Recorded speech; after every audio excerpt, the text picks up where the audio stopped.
Herkese merhaba.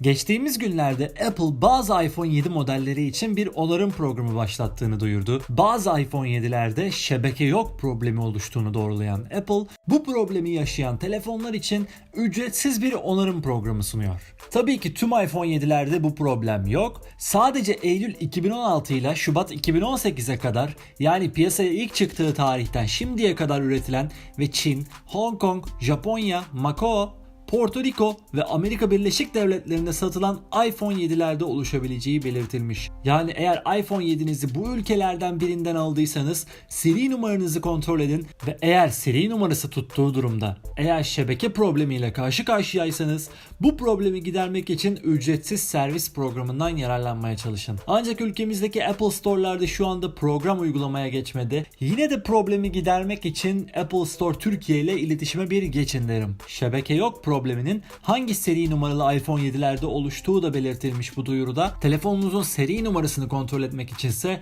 arka yüzeydeki model A yazısının yanındaki sayıya bakabilirsiniz. Beni izlediğiniz için teşekkür ederim. Eğer video hoşunuza gittiyse beğeni bırakmayı unutmayın. Bir başka videoda görüşmek üzere. Hoşça kalın.